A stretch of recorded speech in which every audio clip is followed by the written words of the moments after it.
विजय सुबह से गाड़ी चला रहा था। इस वजह से वह बहुत बोर हो गया था। गांव नजदीक आने की वजह से वह कहीं भी रुका नहीं। उसने सोचा कि घर जाकर ही आराम करूं। उसके गांव के ही बाजू में एक और गांव था। वह वहां से गुजर रहा था। उसने देखा कि वहां पर लोगों की भीड़ जमा थी। वहां पर किसी की तो जोर जोर से चिल्लाने की और ढोलक बजाने की आवाज आ रही थी।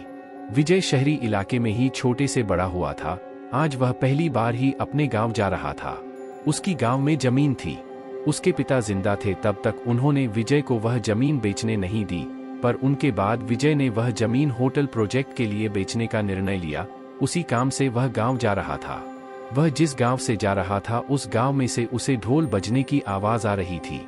उस उत्सव की मशाल से रात भी प्रकाशित हो गई थी। वह यह सब पहली बार देख रहा था। जब विजय उसके गांव में पहुंचा तब उसने देखा कि उसका गांव भी बाकी गांव जैसा सजा हुआ था, पर वहां कोई भी उत्सव चालू नहीं था। उसने घर की देखभाल करने वाले भोला अंकल से पूछा कि इतनी सजावट किसके लिए है। तभी अंकल ने बताया कि कल गांव में भूत कोला होने वाला है, उसी की तैयारी है। अंकल उसे कुछ बताने वाले थे, पर विजय कुछ भी सुनने के मूड में नहीं था। वह बहुत थक गया था, इसलिए वह सो गया।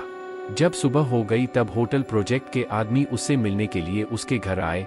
विजय ने उनको उसकी जमीन दिखाई और डील फाइनल हो गई। शाम को वह अपनी प्रॉपर्टी पेपर पर साइन करने वाला था, तभी उसे ढोल ताशे और चिल्लाने की आवाज आने लगी। उसने खिड़की के बाहर देखा और वह सब नजदीक से देखना चाहता था, इसलिए वह पेपर घर पर ही छोड़कर सब देखने के लिए वहां पर गया। उसने देखा कि गांव के सब लोग उस जगह पर इकट्ठा हुए थे। जोर जोर से ढोल ताशे बज रहे थे। विजय भीड़ के पास गया और सब देखने लगा। उसने देखा कि एक इंसान रंग बिरंगे कपड़ों में हाथ में मशाल लेकर और अलग तरीके से नाच रहा था। गांव के सब लोग उसके आगे हाथ जोड़कर खड़े थे और कुछ तो उस इंसान को पूज रहे थे। विजय उसका चेहरा देख नहीं पा रहा था क्योंकि उसकी पीठ विजय की दिशा में थी। विजय के समझ में आए उसके पहले उस इंसान ने अचानक नाचना बंद किया और उस भीड़ से विजय के पास गया और विजय की तरफ देखने लगा। उस इंसान को इतना नजदीक से देखकर विजय डर गया। उस इंसान के चेहरे पर पीला रंग लगा हुआ था, शरीर पर अलग अलग जेवर और सिर पर जंगली जानवरों का मुखौटा था। यह सब उस इंसान को अलग दर्शा रहा था। वह इंसान विजय को बहुत देर तक देखता रहा और अचानक वह विजय की तरफ देखकर जोर से चिल्लाया। उसकी आवाज सुनकर विजय डर गया। क्या करूं उसे समझ नहीं आ रहा था। तभी वो इंसान जंगल की दिशा में भाग गया। उसके जाने के बाद गांव वाले विजय की तरफ आए। विजय को उनके चेहरे पर अलग ही डर दिखा। वह सब डरे हुए थे। सब लोग विजय को सावधान रहने को बोल रहे थे। उसके साथ कुछ तो महाभयंकर होने वाला था, पर विजय को यह सब गांव वालों की व्यर्थ बातें और अंधश्रद्धा लग रही थी। वह वहां से सीधे उसके घर गया। उसके पीछे पीछे उसके अंकल आए। वह बहुत डर गए थे।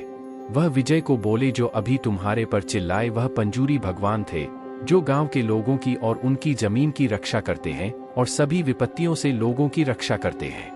वह हर साल भूत कोला में आकर गांव वालों की अड़चन को दूर करते हैं और उनके आने के आनंद से हम यह उत्सव मनाते हैं। अंकल विजय को बोले कि वह तुझ पर चिल्लाए, मतलब तुम जो जमीन होटल के लिए बेच रहे हो उसके विरोध में पंजूरी भगवान है। यह सब सुनकर विजय जोर जोर से हंसने लगा। अंकल विजय को समझा रहे थे कि तुमने अगर पंजूरी भगवान के विरोध में जाकर यह जमीन बेची तो तुम्हारे जिंदगी को खतरा हो सकता है। अंकल का यह बोल सुनकर विजय रूम में जाकर प्रॉपर्टी पेपर लेकर उन पेपर पर साइन करके सोने के लिए चला गया। विजय गहरी नींद में था। नींद में उसे एक आवाज सुनाई दी। वह आवाज वैसे ही थी जो उसने शाम को भूत कोला में सुनी थी, पर इस वक्त वह आवाज किसी के रोने की थी। विजय डर गया। वह उस आवाज का पीछा करने लगा, लेकिन उसे दूर दूर तक कोई नहीं दिख रहा था। उतने में हवा में से आग का एक भार विजय के पास आया और वह आग में से पंजूरी भगवान उसके सामने प्रकट हो गए और जोर से चिल्लाए। यह सब देखकर विजय पसीने से लोटपोट हो गया। वह भागकर उसके गाड़ी में बैठा और गांव छोड़कर जाने लगा। वह जंगल के रास्ते से जा रहा था। तभी अचानक उसकी गाड़ी के आगे उसे कुछ दिखा। वह देखकर वह पूरी तरह सुन्न हो गया। उसकी गाड़ी के आगे सोने के दांतेदार और सोने का हार पहने एक जंगली सूअर खड़ा था। विजय ने अपनी गाड़ी रिवर्स की, तब उसकी गाड़ी का पास के पेड़ से टकराकर एक्सीडेंट हो गया। जब वह होश में आया वह हॉस्पिटल में था। उसके पास उसके अंकल बैठे थे। अंकल को देखकर वह जोर जोर से रोने लगा। उसने अंकल को प्रॉपर्टी के पेपर लाने के लिए कहा। थोड़ी देर बाद अंकल वह पेपर लेकर आए। विजय ने वह पेपर हाथ में लिए और फाड़ दिए। हॉस्पिटल से वापस आने पर विजय ने पंजूरी भगवान से क्षमा मांगी और वापस शहर चला गया। उसने अब शपथ ली कि वह यह जमीन कभी किसी को नहीं बेचेगा। पता नहीं विजय के साथ जो हुआ वह कौन सी दिव्य शक्ति थी या कोई संयोग, पर जो हुआ वह विजय कभी भी भूल नहीं पाया। दोस्तों, अगर ये स्टोरी आपको पसंद आई हो तो प्लीज़ अपने दोस्तों के साथ भी शेयर करें और हमें कमेंट में अपनी प्रतिक्रिया ज़रूर दें। हमें खुशी होगी आपके विचार सुनकर और आपसे अपने कुछ विचार शेयर करके। इसी तरह की horror, romantic and sad love story के लिए हमारे चैनल को सब्सक्राइब कर लीजिए, क्योंकि हम आपके लिए डेली ऐसी स्टोरी लेकर आते रहेंगे।